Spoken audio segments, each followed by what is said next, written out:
Majestuoso, el orondo Buck Mulligan llegó por el hueco de la escalera, portando un cuenco lleno de espuma, sobre el que un espejo y una navaja de afeitar se cruzaban. Un patín amarillo, desatado, se ondulaba delicadamente a su espalda en el aire apacible de la mañana. Elevó el cuenco y entonó: Introibo ad altare Dei.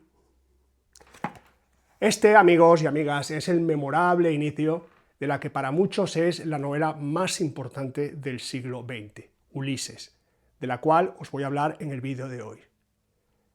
Soy Carlos y esto es Editar y Traducir.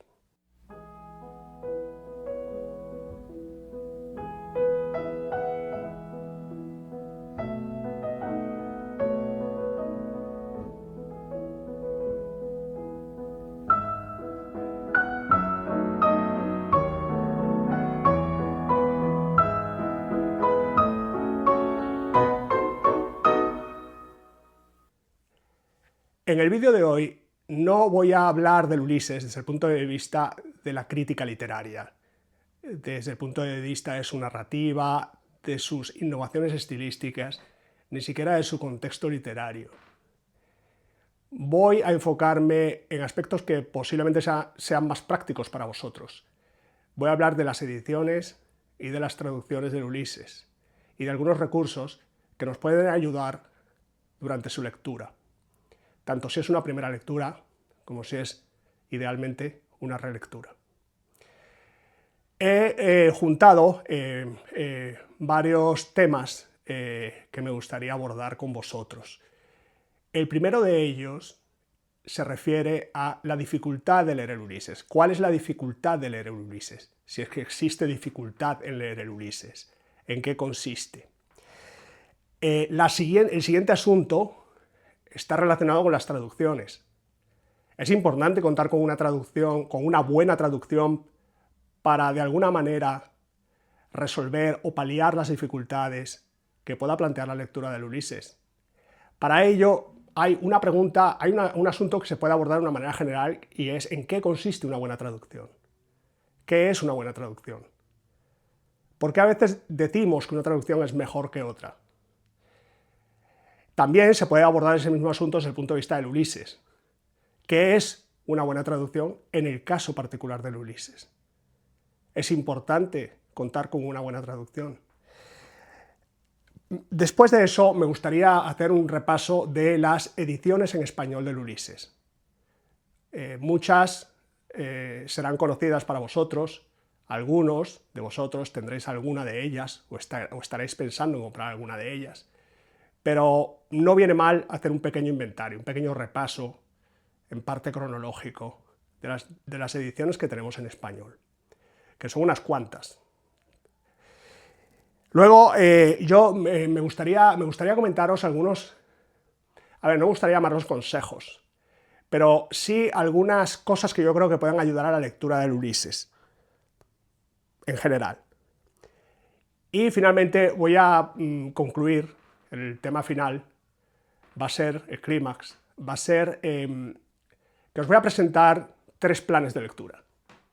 Un plan fácil, un plan para los más osados y los más estudiosos, o a lo mejor los que ya han hecho una primera lectura y están planteándose una relectura, y finalmente un tercer plan que es para lectores más avanzados, donde básicamente lo que planteo es que os atreváis a hacer una lectura, si no en inglés, si no totalmente en inglés, al menos una lectura bilingüe, y de esa manera poder aprovechar la gran cantidad de recursos audiovisuales que hay en inglés, y solo en inglés, para navegar por las páginas del Ulises.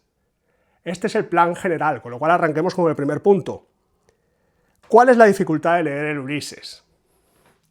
¿Existe alguna dificultad para leer el Ulises?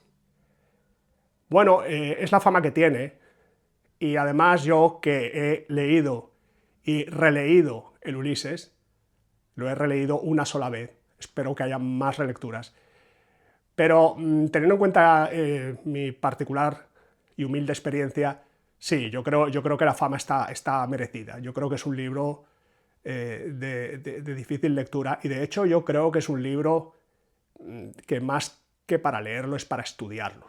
Y habrá muchos que me digan, los libros no fueron, las novelas no fueron pensadas para ser estudiadas, fueron pensadas para ser leídas y para aportar placer al lector. Bueno, o no, depende de la novela, depende de la obra. Desde luego hay obras que están, no sé si el Ulises estuvo pensado para ser estudiado o no, pero el hecho es que con el tiempo transcurrido desde entonces, la distancia no solamente temporal, sino cultural, que nos separa de los hechos que ocurren en el Ulises, en el Dublín de 1905, yo creo que a lo mejor en ese momento el estudio del Ulises no era tan necesario como lo es en cambio ahora. Y a través del estudio del Ulises y de su comprensión, vamos a llegar al placer de su lectura, que creo, aunque eso dependerá del tipo de lector y de la personalidad de cada lector, creo que se consigue con trabajo y con arduo trabajo. Y no todo el mundo tiene que leer el Ulises. A mí no me parece que sea una obra que haya que leer. Bueno, en realidad a mí no me parece que haya ninguna novela que sea obligatorio leerla. Cada quien lee lo que quiere, lo que le dé la gana leer. No creo en eso de las lecturas obligadas o las lecturas... Pero yo creo que para alguien que aspira al título de un buen lector, el Ulises es una buena experiencia, porque te ayuda a formarte como lector. Yo, desde luego, no hubiese podido, seguramente, leer El ruido y la furia de Faulkner sin haber leído antes el Ulises. Yo creo que te entrena para ser un buen lector. No es una novela a la que yo le tenga realmente simpatía como tal, pero sin embargo creo que su lectura ha sido una de las cosas más importantes que yo he hecho en mi vida como lector, por lo que os comento, porque me parece que me ha entrenado como lector. Las dificultades, bueno, esto ya es mi visión personal. Yo creo que las dificultades del Ulises, yo me he apuntado aquí que son básicamente por 3 motivos. Yo creo que el Ulises comparte con algunas otras obras del modernismo del primer cuarto del siglo XX una alimentación a partir del lenguaje cinematográfico que el cine estaba naciendo y desarrollándose justamente en esa época, en el primer cuarto del siglo XX. Y el lenguaje cinematográfico, las posibilidades de narrar a través del lenguaje cinematográfico, no se le escaparon a muchos escritores. Desde luego, no se le escaparon a Thomas Wolfe, el escritor norteamericano al que yo le tengo tanto cariño, no se le escaparon a Faulkner y desde luego no se le escaparon a James Joyce. Hay que recordar que James Joyce, en el año 1909, estableció el primer cine de Dublín. No había cines en Dublín. Había cines en otras capitales europeas, pero no lo había en Dublín. Con lo cual se metió en esa empresa con algunos amigos, me parece, que bueno, no duró mucho, fracasó. En un año tuvieron que cerrar aquello. Pero bueno, da fe del interés que podía tener James Joyce por el cine. Y esto se refleja en el Ulises. Yo he llegado a pensar que el Ulises es una obra que posiblemente Joyce la vio en su cabeza, posiblemente la vio en términos cinematográficos. Y la cuestión era llevarla al negro sobre blanco, al papel. ¿Cómo hacer para tú llevar todas esas imágenes que se pueden ver en el cine, todas esas posibilidades que permite el cine, de narrar con más facilidad que en papel, secuencias simultáneas, pensamientos interiores? ¿Cómo hacer para llevar eso al papel? Joyce lo intentó. No estoy muy seguro de que tuviera éxito, porque realmente el éxito de esa aventura se mide, en mi opinión, en el éxito que tenga con los lectores.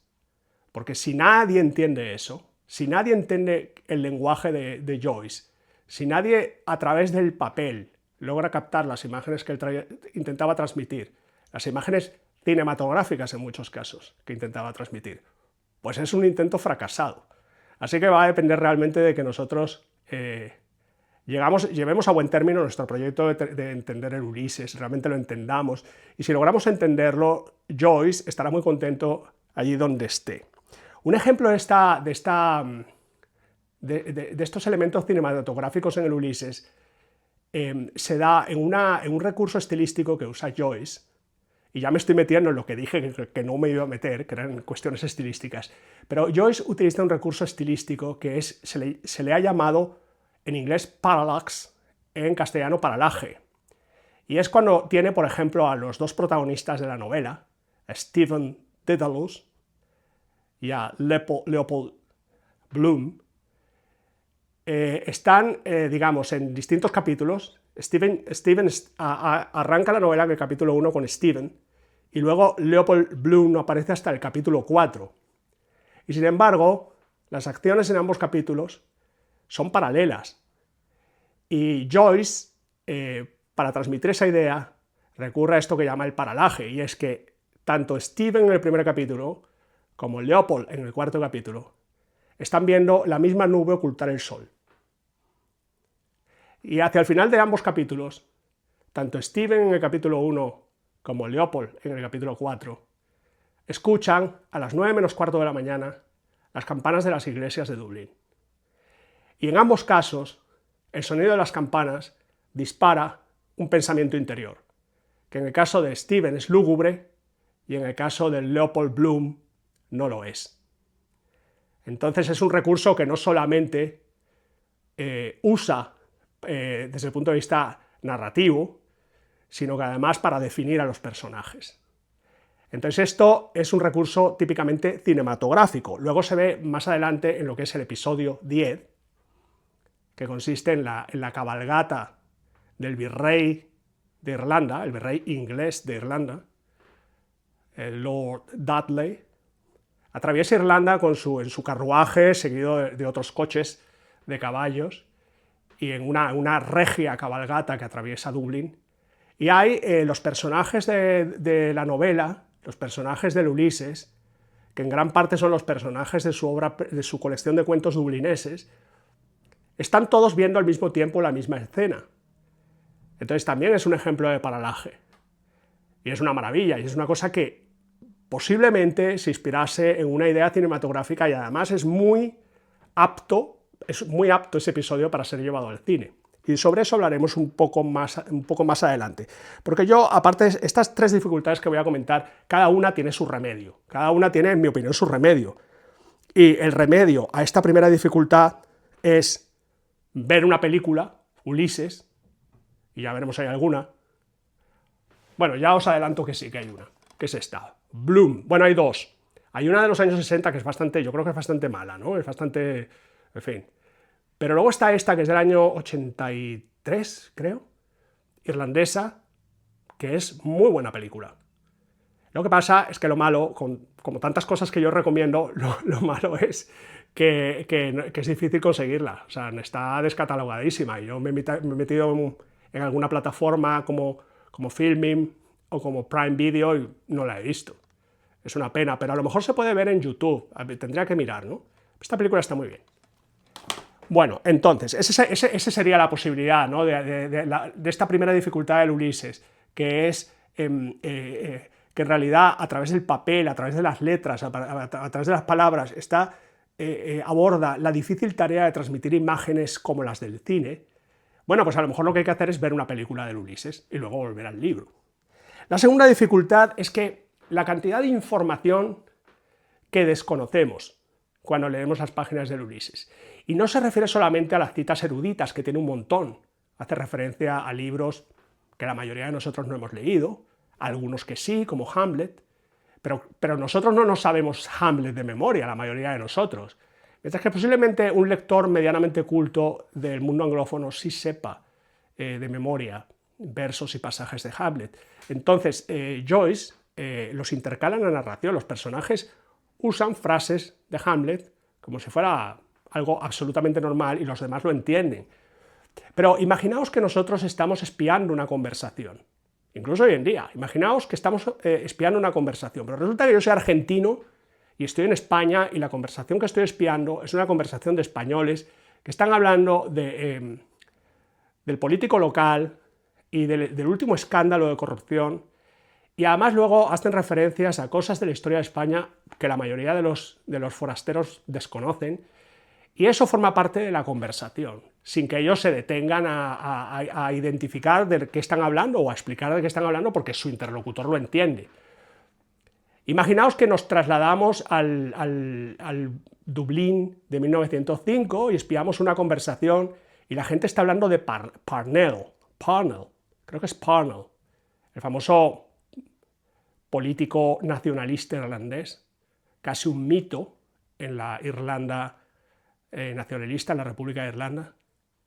Pero bueno, en ese momento no sabemos de quién está hablando la gente, ¿no? Y a lo mejor están metiendo en la conversación frases tomadas de las canciones de la época.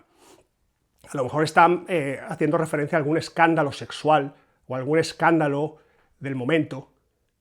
Y nosotros somos testigos de esa conversación y no nos enteramos de nada.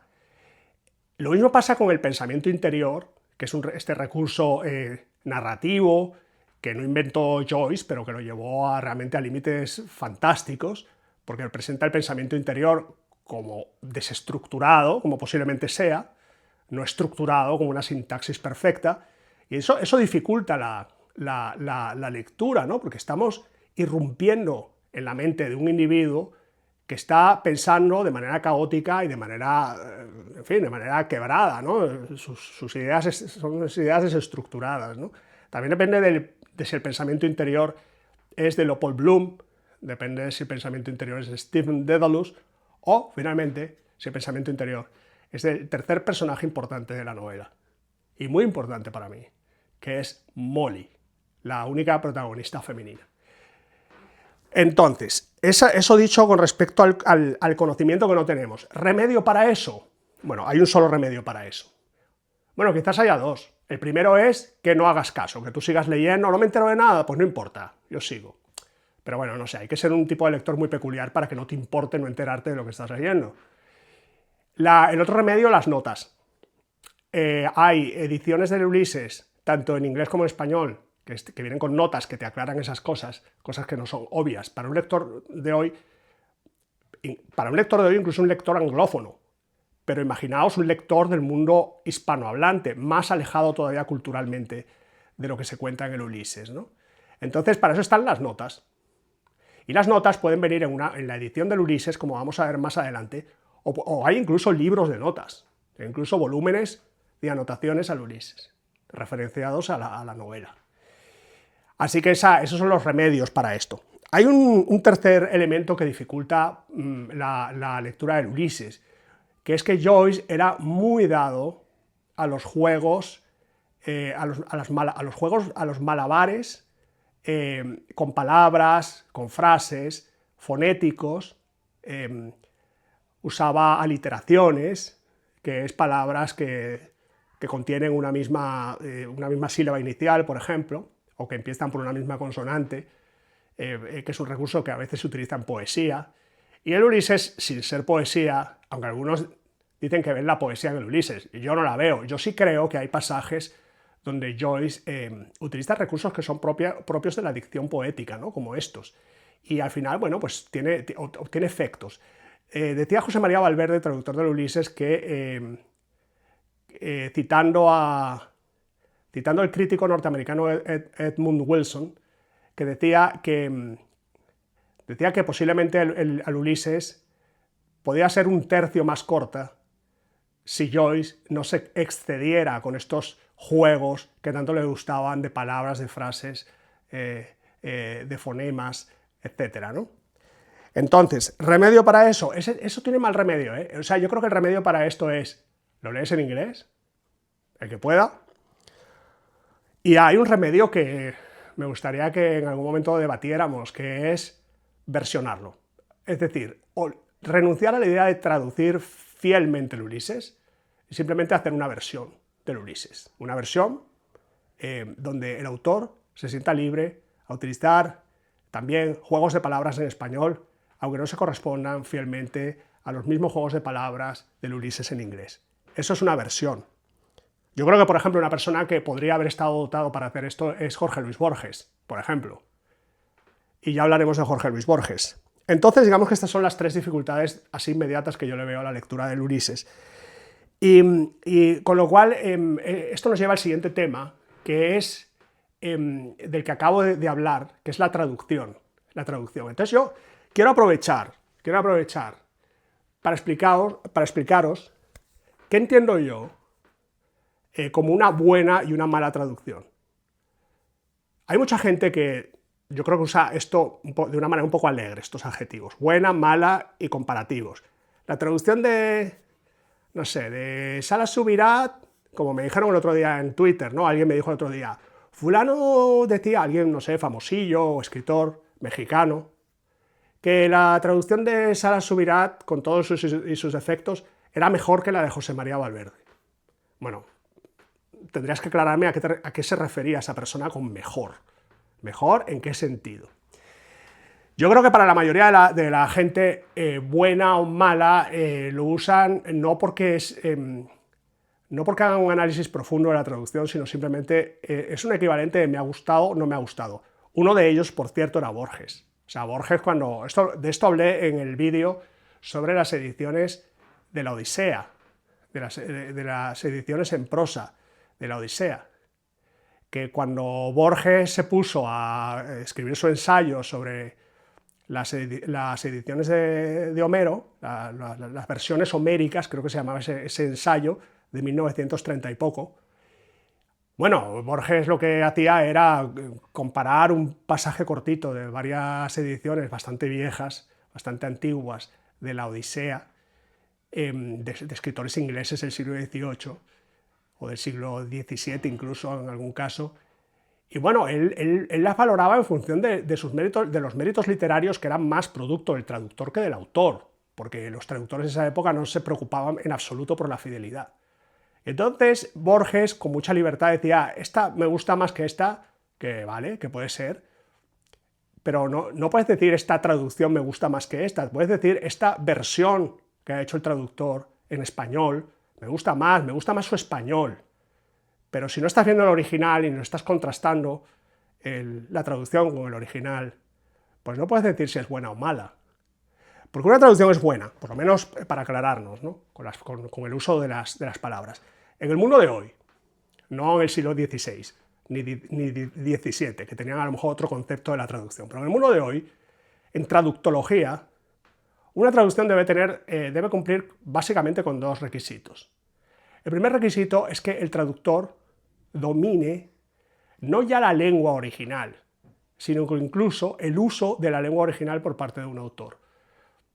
Por eso son buenos los traductores que están muy familiarizados con la obra de un autor, que han dedicado su vida a ese autor y a traducir las obras de ese autor, como Miguel Sáenz, con algunas obras del alemán, ha traducido muchas obras del alemán, pero se ha especializado en algunos autores en particular.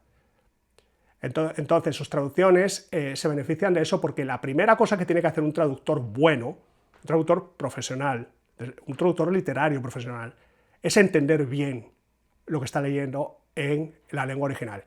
Y parece una obviedad, pero hay traductores, y yo me los he encontrado, en traducciones de Faulkner, por ejemplo, que es evidente que no están entendiendo, sobre todo los girios idiomáticos del sur de los Estados Unidos, el dialecto que hablan los negros.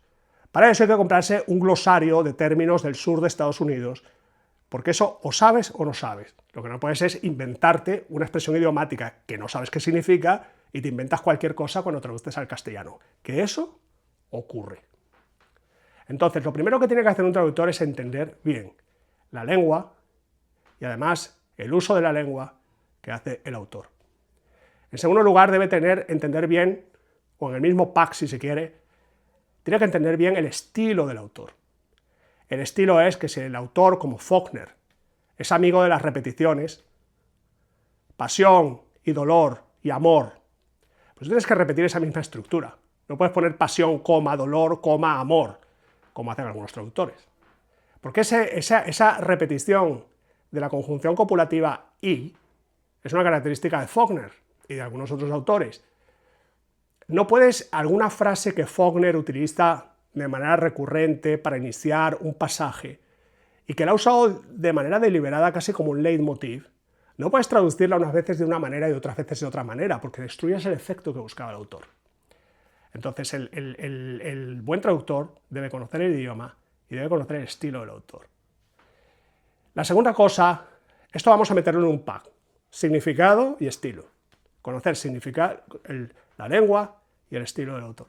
La segunda cosa que debe poder hacer bien un traductor es lograr volcar eso en un castellano, bueno, que no suene, como decía Cervantes en el Quijote, que no suene a vizcaíno, que debe ser que los vascos de la época pues hablaban muy mal, y de hecho en el Quijote hay un vizcaíno que habla horrible, ¿no?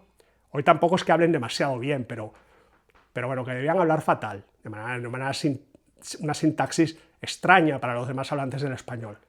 Entonces, un traductor debe, por supuesto que debe evitar eso. Incluso si ha entendido bien la obra original, pues a lo mejor no ha logrado volcarla en un castellano que el lector entienda. Ahora bien, también es verdad que una cosa que no debe hacer el traductor es ser complaciente con el lector, en el sentido de ampliar el significado del original, edulcorarlo, adornarlo, poner cosas que no están en el original, quitar frases que son muy complicadas de entender, todo para complacer a su lector, para que el lector encuentre fácil de leer la novela. Hay un ejemplo, y yo iba a haberlo comentado, que es el Absalón de Faulkner. Hay dos traducciones importantes hoy en día. Una es la de Cátedra, de Bernardo Santano Moreno, no me acuerdo. Y la otra es de Miguel Martínez Laje, que está en la editorial Navona.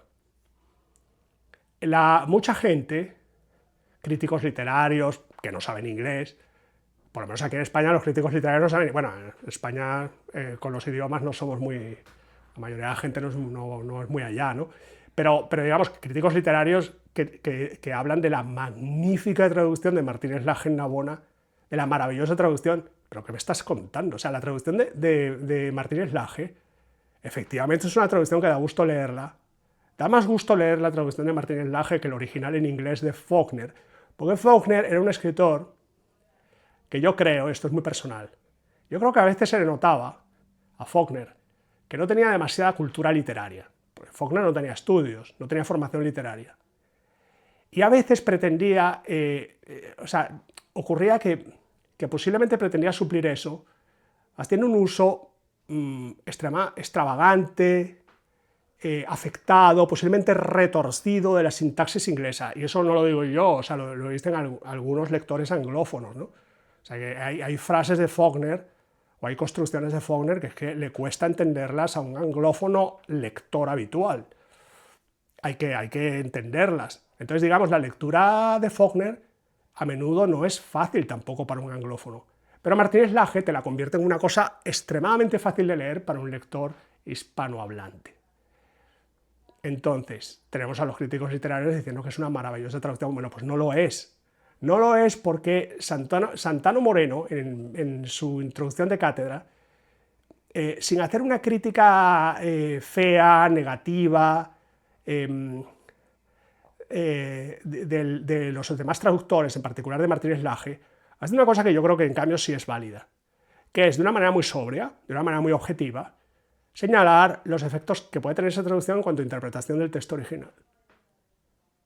Y yo lo que he hecho es que me he cogido el texto en inglés y el texto en español y he seguido las explicaciones de Santano Moreno y he visto que efectivamente, Martínez Laje hay giros idiomáticos que se ve que no ha entendido y que traduce como quiere, que ha omitido partes, que ha omitido frases, que ha ampliado otras, metiendo información, explicaciones que no están en el original para que el lector, asegurarse que el lector, al que mima demasiado, pues se lo entienda todo perfectamente y diga que la traducción es maravillosa. Entonces de eso va la cosa. Eso es lo que yo entiendo por una traducción, y si leéis mis reseñas de traducciones en Instagram, que mi cuenta allí es idazle, pues veréis que yo me guío por ese principio, que cuando digo una traducción es buena, me gusta o no, básicamente me estoy hablando de estas cosas. Estoy comparando con el original y estoy fijándome que es fiel a ese texto, pero además también, bueno, pues me estoy fijando en el estilo, aunque el estilo tiene también un componente subjetivo. Cuando leemos, por ejemplo, la traducción de Absalón de Santana Moreno, nos cuesta más que la de Martínez Laje. Por tanto, muchos del escuadrón este de la traducción es buena porque fluye, la traducción es mala porque no fluye, dirían que la de Santana Moreno es mala. Bueno, pues es muy buena, porque es una traducción muy fiel que respeta el estilo del autor. Dicho lo cual, Santana Moreno también comete errores de interpretación del texto inglés que los tengo todos contabilizados.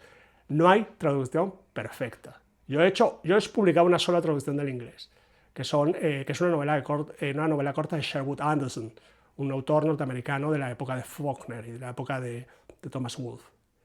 Vamos, yo le he puesto todo el cuidado que he podido. Estoy seguro que alguien la destripa y encontrará también errores. Seguro. Involuntarios. Así que esto tenemos con respecto a lo que es la traducción en general. Y en ese sentido voy a dejar un enlace abajo, porque ya que he estado hablando de Faulkner, voy a dejar un enlace abajo de un artículo del eminentísimo profesor argentino Rolando Costa Picazo, traductor del Ulises, y del cual vamos a hablar, que murió hace poco, creo que en el año 22, ya muy mayor, tenía yo creo que 90 años o así, y que publicó, me parece que en el año 2001, un artículo sobre las traducciones de Faulkner. Y todo esto, si os ha interesado todo esto que os he comentado, esto está mucho mejor desarrollado por el profesor Costa Picazo en ese artículo, en el caso particular de Faulkner. Costa Picazo decía que si los escritores latinoamericanos del boom se habían inspirado en Faulkner, pues sería básicamente por su narrativa más que por su estilo, porque a través de las traducciones, si lo leían en traducciones, no podían enterarse de muchos recursos y rasgos estilísticos de Faulkner, porque los traductores pasaban la apisonadora por todos ellos. Eso está muy bien en ese artículo que os voy a enlazar. Bueno, ¿qué más cosas? ¿Qué es una buena traducción? Bueno, pues yo tengo aquí apuntado lo siguiente, que también depende de para qué la quieres, y luego hay una polémica a la que me quiero referir. ¿Para qué la quieres? Bueno, tú la puedes querer para olvidarte de que existe un original.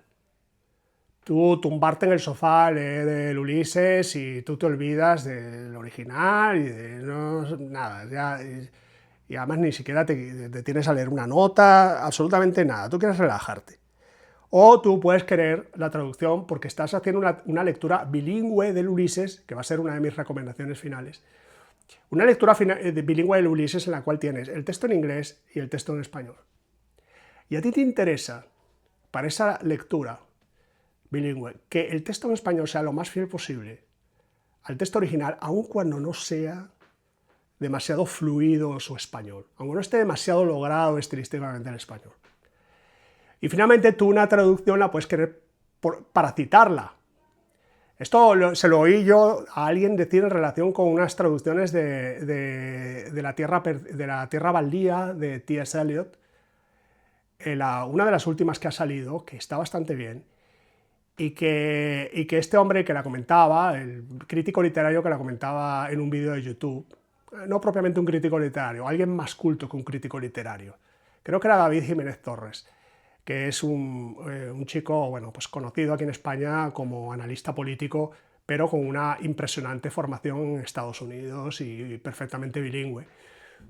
Y él comentaba esta edición de Tierra Baldía y yo me quedé con la principal idea que me quedé, era que él decía que por fin teníamos una traducción de T.S. Eliot que podíamos citar.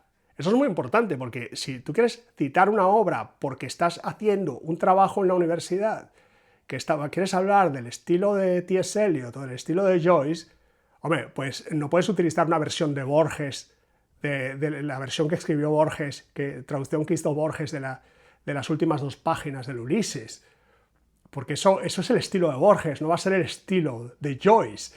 Si tú quieres citar el Ulises para un trabajo universitario, te tienes que ir a la de García Tortosa de Cátedra, que es la traducción más filológica, aun cuando le tengas odio a los españoles y a la forma que tenemos de hablar y no te gusten los giros españoles de esa traducción, es desde el punto de vista filológico mucho más fiel al texto. Y a lo mejor es lo que tú quieres destacar en tu trabajo universitario. Bueno, o no, o a lo mejor quieres destacar otras cosas. pero digamos que puede ser que tú quieras una traducción para citarla. Ahora, esto todo es general, pero luego está el tema del Ulises, que yo creo que es un tema, yo creo que el Ulises, a mí personalmente me plantea, bueno, no sé si llamar una dificultad o un reto, como alguien que investigo traducciones, analizo traducciones, que tengo estos principios un poco prusianos, si se quiere, pero a mí Ulises me plantea un reto porque, como voy a decir, yo no estoy nada seguro de que tener una traducción más filológica del Ulises facilite su lectura. O sea, no creo yo que sea el factor clave. Voy a insistir sobre eso más adelante. Entonces, eso nos lleva, pero todo tiene límites. Todo tiene límites.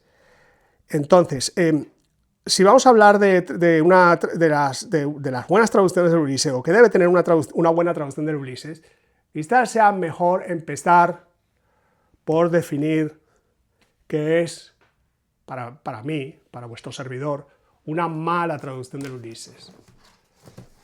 Y tengo aquí una, la de Navona, de Carlos Manzano, conocido traductor sobre todo del francés, porque ha traducido a Céline, ha traducido a Proust, En busca del tiempo perdido. Y entonces tradujo el Ulises, me parece que esta se publicó con motivo del año aniversario, el centenario del Ulises, que fue en el año 2022, y esta se publicó justamente en ese año, con motivo del centenario, con gran despliegue publicitario por parte de Navona, y Carlos Manzano, que no es muy modesto, pues vendió la suya como maravillosa y tal. Vamos a verlo, atentos. En una entrevista publicada en el diario La Vanguardia, el traductor Carlos Manzano le dice al entrevistador que él es una persona colérica, que cree en la astrología, y que si Joyce hubiese escrito su Ulises en español, ese Ulises sería como el suyo. Veamos si es verdad. Para comprobarlo, he tomado el memorable arranque de la novela. Stately, plump Buck Mulligan came from the stead, bearing a bowl of laudanum on which a mirror and a razor lay crossed.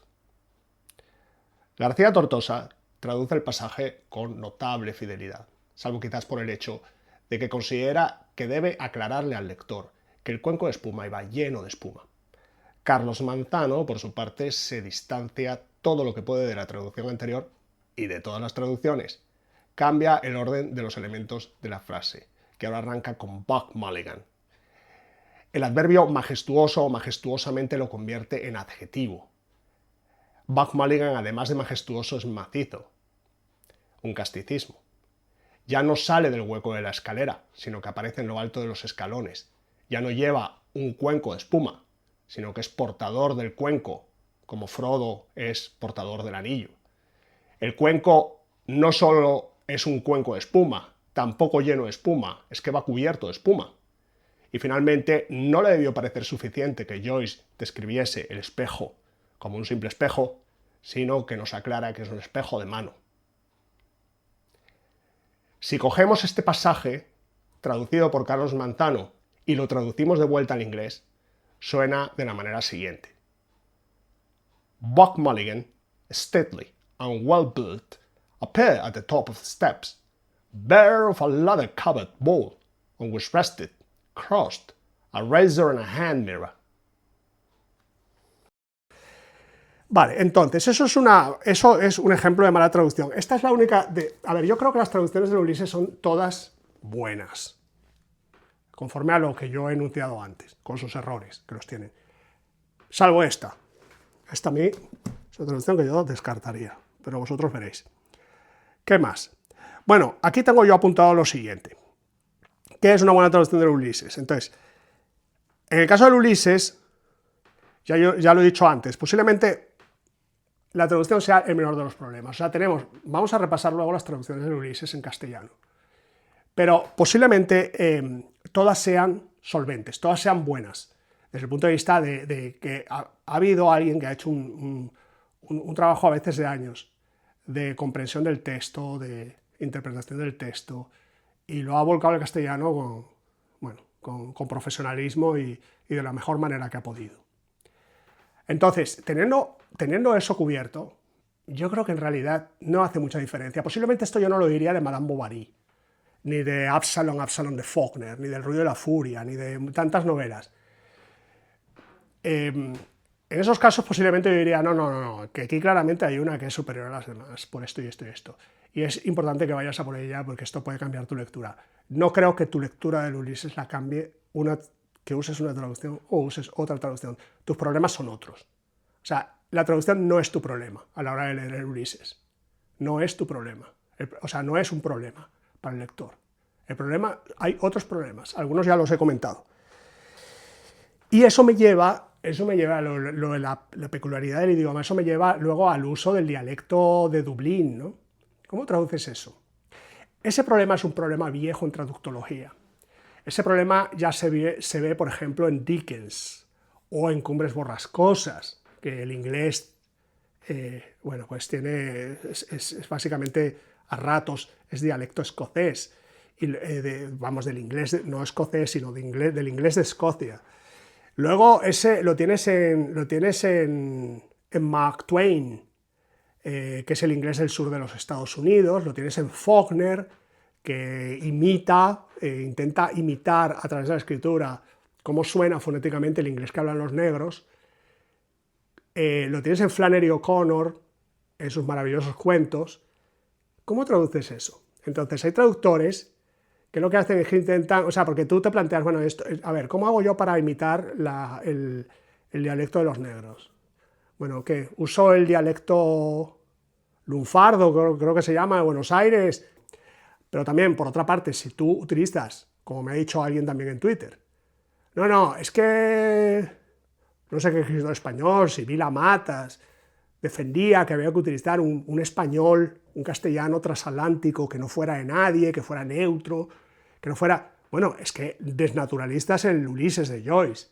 Un rasgo fundamental estilístico del Ulises de Joyce es el habla local, el habla castiza. O sea, tú no puedes renunciar a transmitir esa idea al lector. O sea, no le puedes hacer pensar al lector que las personas de los estamentos más bajos de la sociedad de Dublín hablan un castellano que es el mismo que el que habla el virrey. Y eso es lo que hacen algunos traductores, que utilizan un lenguaje neutro y uniforme. Pero ya digo, tiene mala solución. Así que posiblemente yo creo, y no lo estoy seguro, pero creo que a lo mejor está justificado que cada una de las grandes naciones de los vastos territorios donde se habla español tenga su propio Ulises. O sea, que tengamos en España el Ulises de García Tortosa y de Valverde. En Argentina no están cortos de versiones del Ulises, porque ya tienen 3 o 4.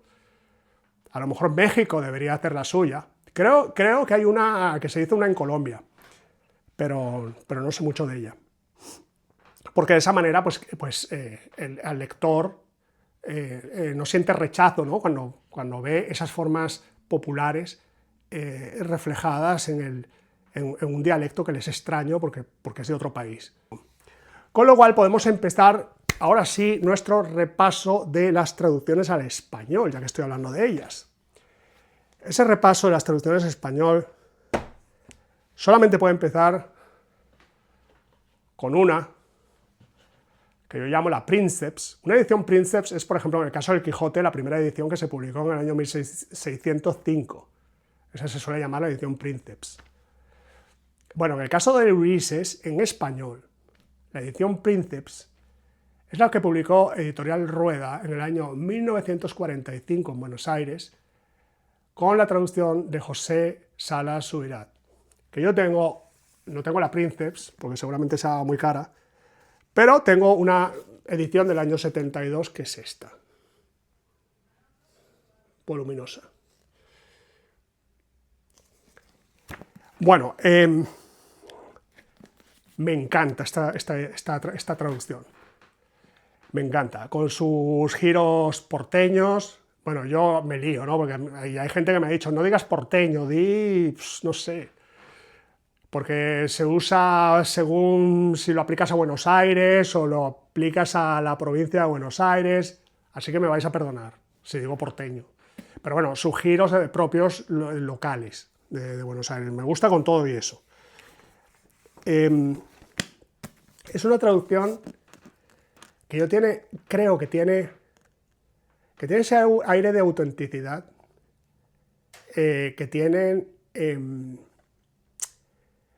algunas traducciones de obras importantes que son las primeras, que tienen ese carácter de haber sido el resultado de que su traductor se enfrentara a una hoja en blanco por primera vez y tuviera que resolver muchos problemas. Se cuenta, lo cuenta Lucas Petersen en su excelente libro sobre Salah Subirats, que invirtió 5 años en esto, y Salah Subirats, como seguramente muchos de vosotros sabéis, sobre todo los amigos y hermanos de Argentina, Salah Subirats no tenía formación literaria, me parece que era agente de seguros, bueno, había trabajado en varias cosas, había iniciado varias empresas, unas con éxito, otras sin éxito, y entonces resulta que la editorial Rueda había comprado los derechos de autor del Ulises, pero no tenía traductor, o sea, no tenía quien lo tradujera. Bueno, pues resulta que al final alguien le dijo, mira, pues yo aquí aquí en la empresa tengo una persona que sabe inglés, y era José Salah Subirats. Pero bueno, al parecer, no sé, dicen que el inglés de Salah Subirats pues tampoco era como para traducir una obra literaria de envergadura, había traducido cosas técnicas, básicamente, del inglés. Y de hecho, Petersen, en un libro que de verdad no lo he terminado de leer, pero me está encantando, os voy a enseñar la carátula, que es el libro este que tituló El traductor del Ulises. Salah Subirats, el traductor del Ulises. Espero que lo veáis bien. Bueno, me encanta este libro y me encanta la historia que cuenta. Me gusta muchísimo que cuenta el testimonio que dan los propios, el hijo de Salah Subirats, de cómo su padre se enfrentó, ¿no?, a la traducción. Dice que a veces iba en el tren intentando entender el original en inglés y no lo entendía, y entonces se planteaba, bueno, pues a lo mejor es que tengo que intentarlo de nuevo. A ver, voy a dejar descansarlo. Voy a dejar descansar el texto un momento, la lectura un momento. Y luego después de un rato la retomaba. Y decía, uy, me sigue costando, pero ya voy entendiendo un poco más. ¿Qué hago? ¿Sigo mirando el paisaje desde la ventanilla del tren o vuelvo una vez más a la lectura? Volví una vez más a la lectura y de repente, chachán, lo entendió todo. Y luego dijo, menos mal, después, posteriormente, que aquella tarde en el tren se me ocurrió volver a la lectura y no seguir mirando las vaquitas y mirando el paisaje, porque gracias a eso fue que pudo terminar un trabajo que le llevó 4 o 5 años. Al parecer, durante ese tiempo, porque esto la publicó finalmente en el año 45, pero al parecer desde el año 39, desde el año 40, ya había gente en Argentina, intelectuales argentinos, interesados, incluso, bueno, pues se cuenta que se reunían, que formaron un grupo que se reunía semanalmente pues eso, de intelectuales, escritores, al cual asistía Borges, para ver cómo se podía abordar la traducción del Ulises, cuáles eran las cosas, los retos, qué había que hacer. Bueno, pues estuvieron un año en eso hasta que de pronto entró, ya no me acuerdo cómo se llama el editor de Rueda, que era muy famoso el editor de Rueda, pero se me ha olvidado su nombre. Bueno, pues entró con el libro en la mano, con el libro de Salah Subirats, y les anunció a todos que había terminado que finalmente había terminado la traducción del libro y que se acababa de publicar. Y se quedaron todos de piedra. Posteriormente Borges parece que se refirió a aquello, no sé si en una charla, en una entrevista en el año 67 o en el año 68, no recuerdo ahora de memoria, y decía, bueno, hasta con un poco de risa, ¿no? Hasta con un poco, lo contaba hasta con un poco de risa, ¿no? Aquello que había ocurrido, y dice, claro, y la traducción era malísima, decía Borges. Bueno, de nuevo vuelvo al tema original, que es malísima en materia de traducción y sobre todo que es malísima para Borges, que no es que fuese un analista profesional de las traducciones, que era malísimo para Borges. Bueno, pues resulta que Borges, que algún día parece que Silvina Ocampo estuvo intentando tentarle para que tradujera el Ulises, mucho antes de que lo tradujera Sala Subirats.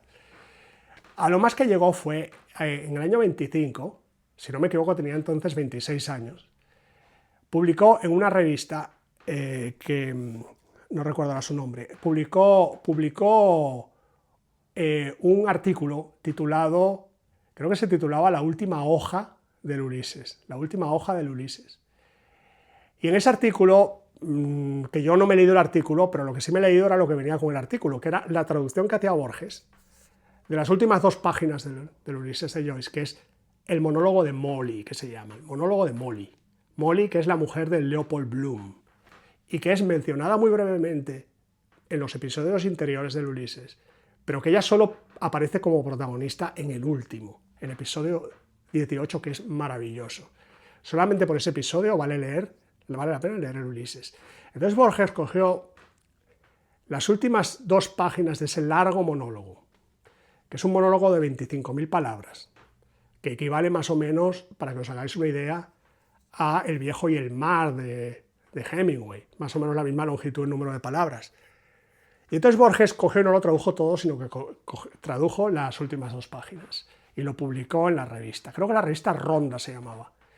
Lo publicó en la revista Ronda. Entonces, bueno, pues he estado mirando la traducción de Borges, la he comparado con el texto en inglés, la he comparado con la traducción de García Tortosa, que salvo algunos casticismos de estos que no gustan mucho en México y en Argentina, posiblemente, pues es en general muy buena en cuanto a fiel al original, ¿no? Y finalmente la he leído, ese mismo pasaje en la traducción de Sala Subirats. ¿Por qué? Porque tenía curiosidad, sobre todo después de que leí eso de que Borges decía, uy, qué risa, llegó y se presentó con la traducción y qué mala era la traducción. Bueno, yo quería ver quería ver cómo era eso de lo mala que era la traducción.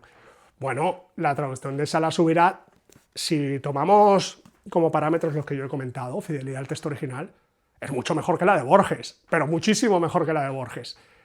Lo que pasa es que la de Borges es una categoría en sí misma. O sea, es una traducción donde Borges es más bien una versión que una traducción. O sea, Borges versiona esas últimas 2 páginas. Y además de una manera que es muy grata de leer. Lo cual me lleva a esa idea que me ronda, de que a lo mejor con el Ulises lo que hay que hacer es una versión, no una traducción. Pero eso es otra cosa. Si nos mantenemos dentro de nuestros parámetros técnicos, esta traducción tiene errores. A ver, tenía errores de distinto tipo. Cuando salió en el año 45, cuenta Lucas Petersen que tenía muchas erratas. Erratas. O sea, por ejemplo, donde debía decir vacía, que entiendo que es como, no sé si como un cuenco o como un recipiente que se usa para lavar la cabeza o no sé. Yo creo que aquí en España no se usa mucho esa palabra. Pero hay un momento en que la traducción hay un error ortotipográfico y entonces aparece como había o como, creo que, o hacía.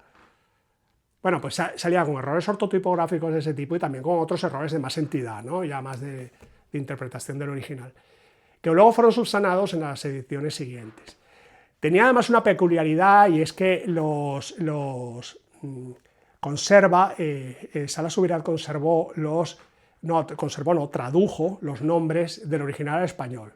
O sea, de manera que Stephen Dedalus pasa a ser Esteban Dedalus. Por cierto, aunque se escribe Stephen, se escribe con PH en inglés, no se pronuncia Stephen, se pronuncia Stephen. Entonces, Stephen Dedalus pasa a ser Esteban, y así por el estilo. Que a mí me parece que eso hoy no se lleva, hoy no se acostumbra a traducir de esa manera. Eso es como de película española de los años 60. Pero bueno, que en esa época sí, y yo es que soy muy defensor del aire de época que tienen estas traducciones, que fueron las primeras.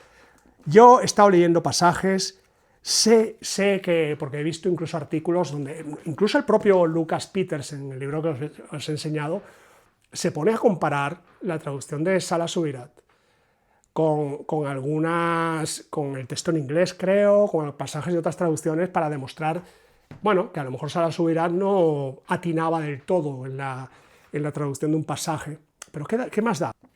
Me encanta, o sea, y además es agradable de leer, o sea, me gusta muchísimo esta traducción. Esta es la Princeps, que luego, con el paso de los años, he sabido que ahí salió una edición corregida o revisada por Eduardo Chamorro, que es un escritor, o era, no sé si ha muerto, un escritor español, donde básicamente parece que corregía algunos errores, o erratas, no lo sé bien.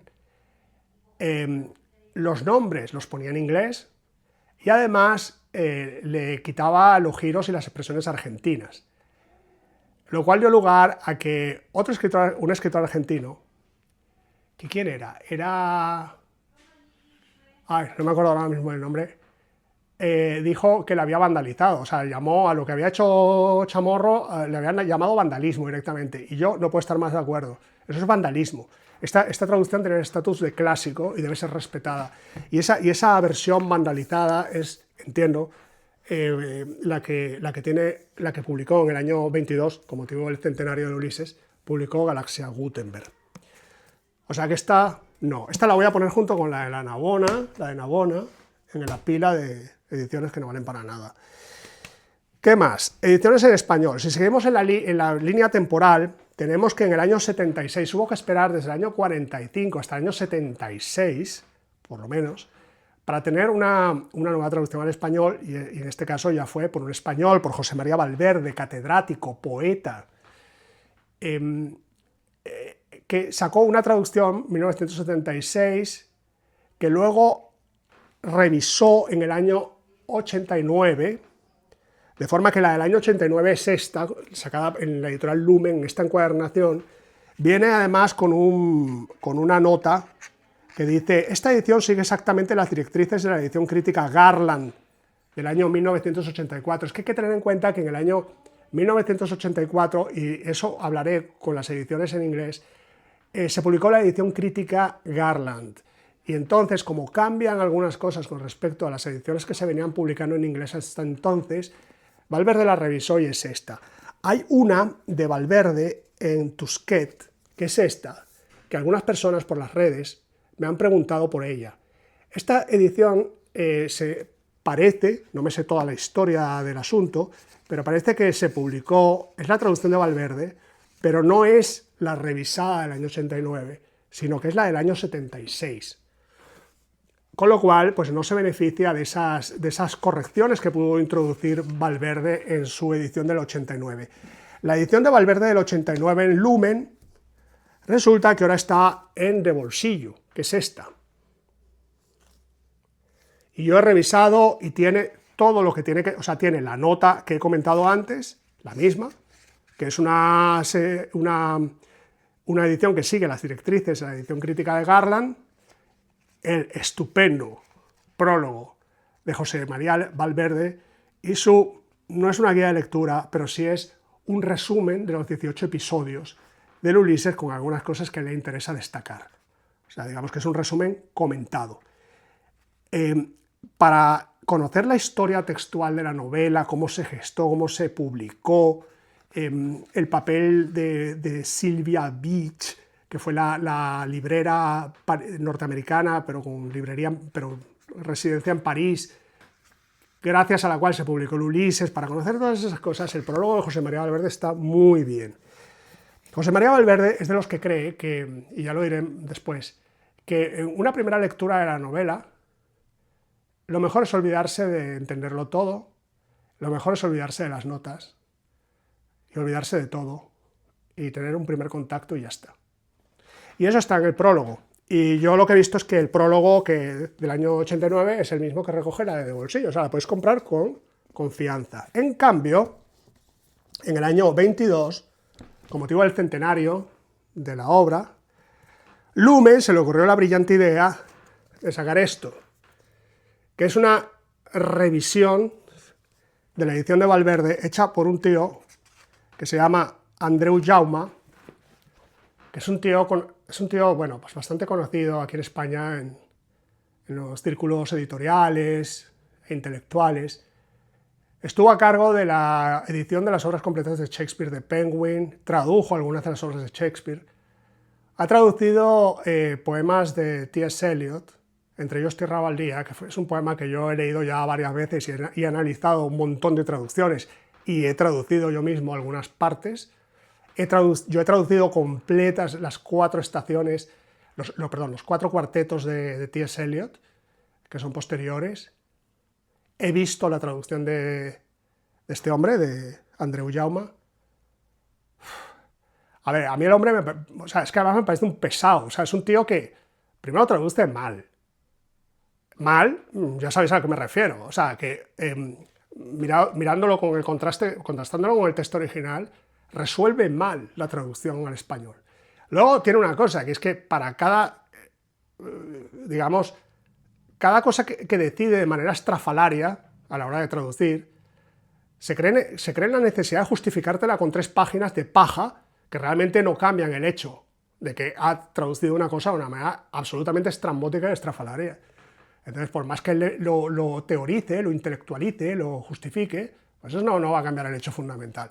Muy pesado. Entonces ese hombre coge y se dispara aquí un prólogo diciendo que ha habido que revisar la traducción de Valverde porque como todas las traducciones, ha envejecido.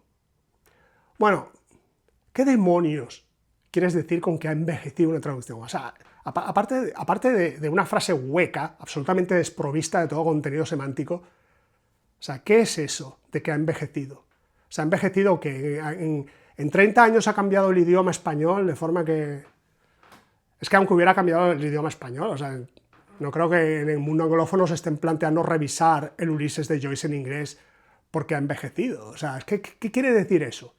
O sea, tienes que revisar, o sea, tú podrías plantearte revisarla si tú crees que has encontrado una cantidad de errores vistos de manera objetiva. Y aún así, tengo mis dudas. Yo creo que hay que respetarlo. Yo creo que estas obras, como la traducción de Salas Subirats, ya pertenecen a la historia, a la tradición literaria del mundo hispano. Y no las toques. Si tú crees que puedes aportar algo a la traducción de Ulises, tradúcelo de nuevo. Lo que pasa es que es un poco difícil justificar una nueva traducción de Ulises cuando ya tenemos traducciones muy buenas, argentinas y españolas. Entonces, recurres a esa ridiculez de no, es que ha envejecido. Bueno, pero dime, ¿en qué ha envejecido? O sea, ¿en qué ha envejecido? Luego entonces ves que yo he mirado, no de una manera exhaustiva, pero he visto algunos pasajes. Yo he hecho, sobre todo en mis reseñas que he publicado en Instagram, he hecho catas, o sea, algunos pasajes del Ulises, y lo he comparado en todas las traducciones.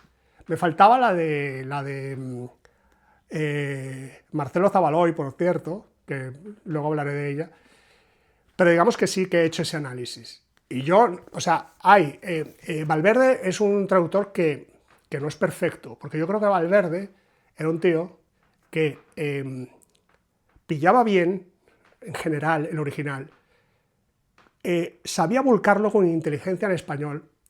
Yo tengo la impresión de que era un poquito descuidado. Lo he visto, por ejemplo, en sus traducciones de Moby Dick. A veces un poco descuidado. De esto yo creo que porque a lo mejor traducía a contrarreloj, falta de tiempo, o por lo que fuera, y entonces a veces cometía errores. Pero curiosamente esos errores este hombre no los subsana, en cambio se pone a cambiar otras cosas que están bien. Entonces, digamos que voy a poner esta traducción de Andreu Jaume, del pesado de Andreu Jaume, lo voy a poner en la pila donde están las traducciones que voy a vender en Wallapop en cualquier momento. Así que eso os puedo contar de estas. Entonces, ya hemos hablado de Valverde, ya hemos hablado del gran José Salas Subirats. ¿Y qué nos falta? Bueno, nos falta, pues esto, nos falta la traducción de García Tortosa, del año 95, creo, o del año 99. No, 99 creo que es. Esta es del año 99. Lo que pasa es que luego la retocó, es del año 99, y luego la revisó en el año 2004. A ver, la revisó. Yo tengo la primera, y tengo esta, que es una impresión del año 2022. Y son 4 cositas, y actualiza la bibliografía en la introducción. Bueno, en todas las catas y comparativas que yo he hecho con el texto original, esta sale victoriosa en un aspecto. que es Fidelidad al inglés. O sea, estos, porque además no es solo García Tortosa, es María Luisa Venegas Lagüens. Francisco García Tortosa era filólogo, catedrático de filología, pues una auténtica eminencia. Y creo que María Luisa Venegas era discípula suya, pero también tiene ese mismo perfil. Bueno, además García Tortosa, que murió el año pasado, bueno, pues tiene vídeos en YouTube donde habla sobre Joyce, porque era una autoridad en materia de la obra de Joyce, pero además explica algunas cosas de la traducción. Es una traducción extremadamente fiel. Luego hay gente que me ha dicho de nuevo por las redes sociales, ¡ay, qué traducción tan mala! ¿Por qué te parece mala? Porque claro, porque es que usa giros españoles. Bueno, chico, claro, y Joyce usaba giros dublineses. O sea, a ver, si no te gustan, pues no sé. Aquí tienes de momento dos posibilidades. O los giros españoles o los giros argentinos, o traduces haces tu propia traducción a los giros mexicanos, y así ya te quedas tranquilo, ¿sabes? Pero no, que la traducción de García Tortosa es mala porque es muy española y en México, digamos, a los españoles, yo qué sé, pues ese tipo de argumentos que son pues, completamente superfluos en el contexto literario. Yo entiendo que pueda molestar, porque incluso hay lectores españoles a los que esta mañana uno en la red Twitter, que es español, me decía que en ese pasaje final del monólogo de Molly, que tradujo Borges, usaba la expresión, yo no doy un duro por eso, o algo por el estilo. Y que a él le parecía que era demasiado castiza, o sea, demasiado local española. Y eso lo decía él, que era español. Y yo a veces tengo la misma impresión, o sea, a mí también me pasa. Quizás se le pasó un poco la mano. Pero como he dicho antes, es un problema que tiene difícil solución. Estos traductores optaron por resolver de esta manera el problema que he comentado antes del dialecto local de Joyce, que de alguna manera hay que comunicarle al lector que eso está en el original, ¿no? Que el original no todo el mundo en Dublín hablaba como el virrey, o sea, eso de alguna manera hay que comunicarlo al lector. Que lo hicieron un poco mejor, un poco peor, pues bueno. Así que y con esto, yo creo que con esto ya agoto las ediciones al español hechas en España y la primera hecha en Argentina. Porque después de esta edición, si dejamos de lado las mamarrachadas como las de Andreu Jauma con la vandalización de la traducción de Valverde, si dejamos eso fuera, yo creo que esta sería la última que se ha hecho en España. ¿Y qué ocurre? Que en 2015 Argentina vuelve a la carga. Vuelve a la carga con esta traducción del eminente Rolando Costa Picazo. A ver, en rigor, creo que salió primero la de Marcelo Zavaloy, que es esta, también argentino. En rigor, creo que esta salió en 2015, igual lo he dicho mal, esta salió en 2015 y esta salió en 2017. Lo que pasa es que esta yo creo que no ha conocido nuevas ediciones, y de hecho está agotada. Yo no sé si en Argentina se consigue, pero desde luego yo la compré aquí, me la mandaron de Argentina, pero la compré desde España. Y todavía había ejemplares cuando la compré hace como 3 años. Pero ahora ya no, ahora ya es imposible localizarla.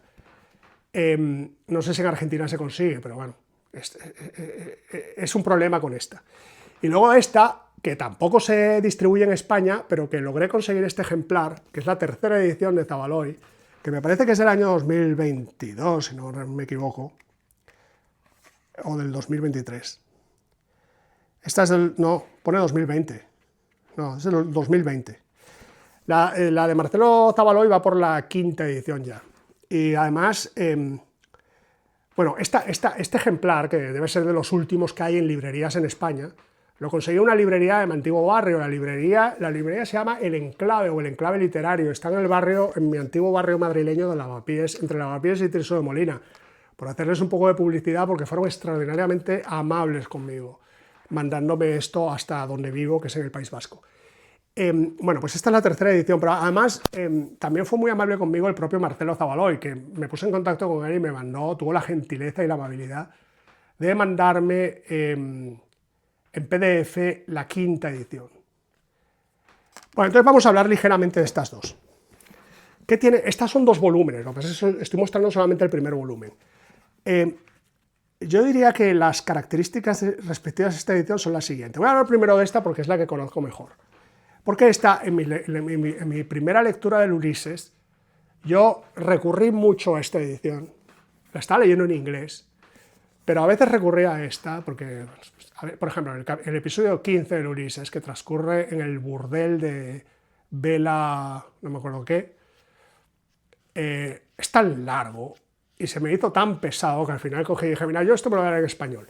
Pero me lo voy a leer en español en una edición anotada. Y resulta que es que el Costa Picazo, fijaos, a ver si se puede ver bien. O sea, fijaos en las notas, a pie de página. Son notas explicativas, que creo haber leído que son más de, no me acuerdo si son más de 3.000 o más de 6.000, lo he apuntado aquí en algún sitio, pero vamos, está abundantemente anotada, y además tiene la característica de que esas notas están a pie de página. Además la letra es grande, tiene márgenes generosos, y por eso se va a los dos volúmenes. Yo creo, yo tengo la impresión de que el profesor Costa Picazo, con todo el respeto que me merece, yo creo que le sale una traducción un poquito sosa, o sea, un poquito, no tiene el color que tiene las traducciones argentinas de Salas Subirato, de Marcelo Zavaloy, o incluso la de Valverde. Quizás se pueda parecer más a la de García Tortosa, no en balde, son ambos catedráticos y académicos. No apuesta por el localismo argentino. Bueno, para un lector español a veces es evidente, incluso por el uso de los tiempos verbales, pero no apuesta claramente por el localismo argentino, quizás alguna vez. Entonces, en conjunto, es una traducción que en fin, es tan correcta que te deja indiferente, ¿no? Ni frío ni calor, ¿no? Digamos que tiene eso, pero es fiable y luego lo bien anotada que está. La traducción de Marcelo Zavaloy no he tenido tiempo de revisarla con cuidado, ya digo, he hecho algunas catas por aquí y por allí. Ahora, ¿qué puedo decir de esta traducción? Lo primero, que también está anotada, y eso es muy importante. Creo que son las dos únicas ediciones en español anotadas. No con el prólogo este que pone Valverde al principio y tal, no, con notas que en el caso de Costa Picazo están al pie y Marcelo Zavaloy las pone al final, porque ya sabéis que esto es como la tortilla de patatas con y sin cebolla, o sea que el mundo está dividido en dos. O sea, hay gente que odia las notas a pie de página y hay gente que odia las notas al final del libro.